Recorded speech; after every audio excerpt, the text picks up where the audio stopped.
Hi, I'm Frank Clegg. I spent a significant portion of my career in the technology industry as president of Microsoft Canada.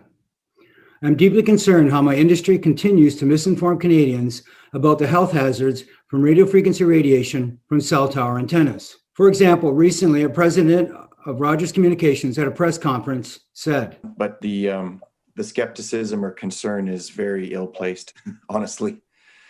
We've been offering cell services now for 35 years, and there is an enormous amount of research that surrounds it, quite conclusively stating that it's safe. That is simply not true. There is not enough scientific data to even assess the safety of wireless 5G technologies at this time. In fact, there is zero evidence in the peer-reviewed published research that long-term exposure to wireless 5G is safe. But Rogers wants to roll out 5G, and its executive, Dean Provost, is saying there is no harm to human health. And essentially what we're using here are the same radios waves that we've all been using for historically television services, AM and FM radio. And that's what we use to carry the signals.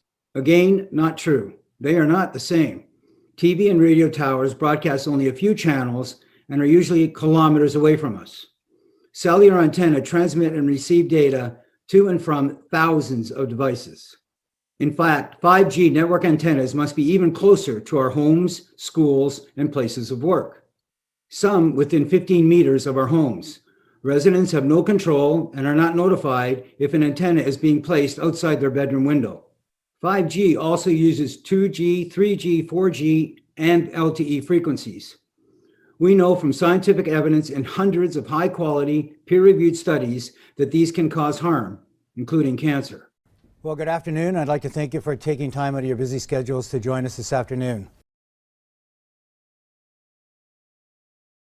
Many scientists, including myself, now believe that the evidence is such that if IARC, the International Agency for Research on Cancer, were to reevaluate radio frequency radiation, it would be placed in class 1, i.e.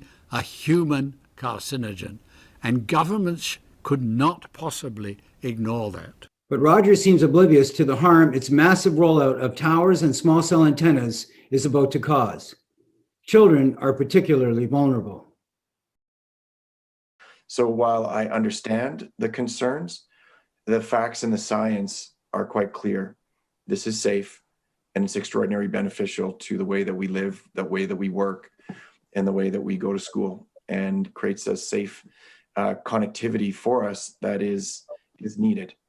So we'll do it with all of that in mind as we deploy, but the residents of Eastern Ontario can sleep at night knowing this is a very, very safe thing that we do. I want to believe, Mr. Prevost, that you haven't been adequately briefed and are simply ignorant of what scientists have been reporting for decades about the harm from cell antenna emissions and exposures. It's alarming for me to hear your confidence when you make these false statements about safety.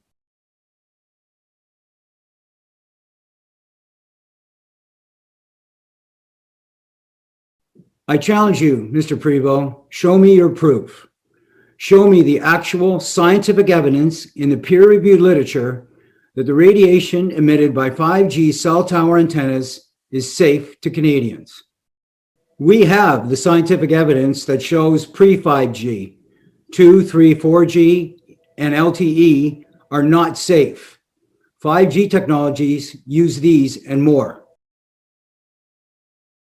So, Mr. Prevost, the opportunity for Rogers is to do as you say and to provide a service that is safe. Canadians need fiber optic cable to the premises for fast, high bandwidth, secure, reliable, resilient, and more climate-friendly telecommunications.